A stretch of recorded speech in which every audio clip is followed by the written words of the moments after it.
BBMP ಆಮೆಗತಿ ಕಾಮಗಾರಿಯಿಂದ ಜನರ ಪರದಾಟ ನೋಡತೀರದಾಗಿದೆ.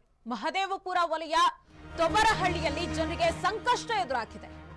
Storm water drainage ಕಾಮಗಾರಿ ಪ್ರವಾಹದ ಸ್ಥಿತಿ 2 ವರ್ಷದಿಂದ ಕುಂಟುತ್ತಾ ಸಾಗಿರೋ ಕಾಮಗಾರಿ. ಮಳೆ ಬಂದ್ರೆ ಇಡೀ ರಸ್ತೆಯಲ್ಲಿ ಪ್ರವಾಹದ ಸ್ಥಿತಿ ನಿರ್ಮಾಣವಾಗುತ್ತೆ. ಮಳೆ ಇಲ್ದಿದ್ರೆ ಧೂಳು ತುಂಬಿದ ರಸ್ತೆಯಿಂದ ಸಂಕಷ್ಟ. ಹಾಗಾಗಿ ಮಳೆ ಬಂದ್ರೂ ಒಂದು, ಮಳೆ ಇಲ್ಲ ಅಂದ್ರೂ ಒಂದು, ಸಂಕಷ್ಟ ತಪ್ಪಿದ್ದಲ್ಲ.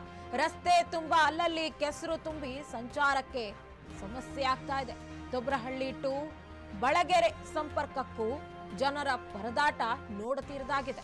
ಪಾಲಿಕೆಯ ಸ್ಲೋ ಮೋಷನ್ ಕಾಮಗಾರಿ ವಿರುದ್ಧ ಜನರು ಆಕ್ರೋಶವನ್ನ ವ್ಯಕ್ತಪಡಿಸ್ತಾ ಇದ್ದಾರೆ. ದೃಶ್ಯಾವಳಿಗಳಲ್ಲಿ ನೋಡ್ತಾ ಇದ್ದೀರಿ. ಮಳೆ ಬಂದ್ರೆ ಒಂದು ಕತೆ, ಮಳೆ ಇಲ್ಲ ಅಂದ್ರೆ ಇನ್ನೊಂದು ಕತೆ.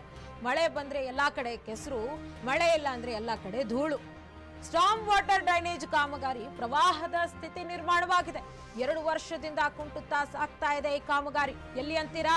ಮಹದೇವಪುರ ವಲಯ ತೊಬರಹಳ್ಳಿಯಲ್ಲಿ ಜನರಿಗೆ ಸಂಕಷ್ಟ ಎದುರಾಗಿದೆ. ಬಿಬಿಎಂಪಿಯ ಆಮೆಗತಿ ಕಾಮಗಾರಿಯಿಂದ ಜನರು ಪರದಾಡುವಂತಹ ಸ್ಥಿತಿ ನಿರ್ಮಾಣವಾಗಿದೆ. ಮಹದೇವಪುರ ವಲಯ ತುಬರಹಳ್ಳಿಯಲ್ಲಿ ಜನರಿಗೆ ಸಂಕಷ್ಟ ಎದುರಾಗಿದೆ. ಎಷ್ಟು ಬಾರಿ ಹೇಳಿದ್ರು ಸಹ ಕೆಲಸ ಆಗ್ತಾ ಇಲ್ಲ. ಸ್ಲೋ ಮೋಷನ್ ಅಲ್ಲಿ ಕೆಲಸ ಮಾಡ್ತಾ ಇದ್ದಾರೆ ಬಿಬಿಎಂಪಿ. ಮಳೆ ಬಂದ್ರೆ ಇಡೀ ರಸ್ತೆ ಪ್ರವಾಹದ ಸ್ಥಿತಿ. ಮಳೆ ಇಲ್ಲದಿದ್ರೆ ಧೂಳು. ರಸ್ತೆಯಿಂದ ಮಳೆ ಬಂದ್ರೆ ಒಂದು ರೀತಿಯಲ್ಲಿ ಸಂಕಷ್ಟ, ಮಳೆ ಬರಲಿಲ್ಲ ಅಂದ್ರೆ ಒಂದು ಸಂಕಷ್ಟ. ಇದಕ್ಕೆ ಸಾರ್ವಜನಿಕರು ಪ್ರಶ್ನೆ ಮಾಡಿದ್ದಾರೆ. ಸಾರ್ವಜನಿಕರು ಯಾವಾಗ ಈ ಕೆಲಸ ಮುಗಿಯುತ್ತೆ ಅಂತ ಹೇಳಿ ಕಾಯ್ತಾ ಇದ್ದಾರೆ. ಆದ್ರೆ ಬಿಬಿಎಂಪಿ ಮಾತ್ರ ಪಾಪ ಅವರು ಆಮೆಗತಿಯಲ್ಲಿ ತಮ್ಮ ಯಾವ ರೀತಿ ಅವರ ಟೈಮ್ ಟೇಬಲ್ ಇದೆ ಆ ರೀತಿ ಅವರು ಕೆಲಸ ಮಾಡ್ಕೊಂಡು ಬರ್ತಿದ್ದಾರೆ.